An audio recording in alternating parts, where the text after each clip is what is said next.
Hey there. Well, I'm walking along now. I can't show you the kids or my students, so I can't show you their faces, but you can hear their voices. And I'm with the children who are collecting acorns, dangori, as they walk along the trail here.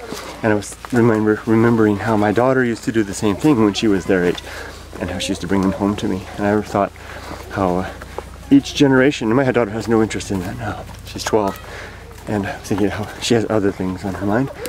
And I was thinking about how every generation at each age has a particular type of interest that they're learning about. A maturity level, a maturity that they're gaining at each stage.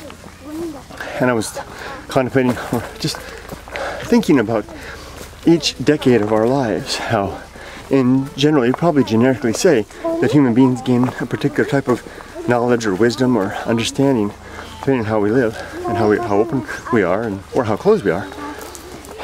And you know, the 50s have their thing, likewise with the decades prior, the 60s, the 70s. And I was wondering about the wisdom that could come in the later decades, the 80s, the 90s, century, or what about beyond that? You know, is the mind still fresh enough to be able to utilize it? Would love to speak to a centurion plus, you know, what do you call them? And then I was starting to wonder, what would happen beyond that? You know, what is the longest anyone's ever lived? What would it be like for someone in their 130s? Well, especially if their mind could keep your mind supple and vigorous. What kind of wisdom, what kind of understanding might you have? Or you're 40, 140s, 150s. What about at age 200? What wisdom and understanding could someone at age 200 know? Certainly nothing that any of us could know now, just as these kids right here, even the greatest prodigy among them, could understand how that helicopter operates. They couldn't understand the technology behind it, or have the wisdom to be able to engineer, let alone put together and operate something like that.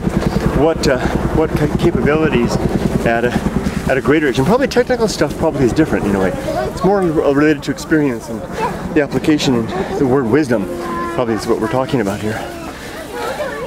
Will we ever get there? And for example, now we can live, you know, back in the 500,000 years ago, or a lot sooner than that. You know, humans lived to be 30 years old, and what wisdom do we know now that would be, a 70-year-old would be incomprehensible to a 30-year-old? I'm not sure. And one more thing. I imagine unless we achieve more immortality, we'll reach some limit. But machine intelligence probably will not have that problem. What kind of wisdom will they have? Will it get to the point that and this is an old thing, it's a controversial thing, you know, technology singularity. We'll get to the point where the machines gain a level of wisdom that is utterly incomprehensible to us, and will they look back and pity us for our feeble endeavors to understand. I'll leave it at that and get back to the kids. Thanks everybody. Oh, you okay? Daijoubu? Okay, she looked tripped. See you all later. Bye bye.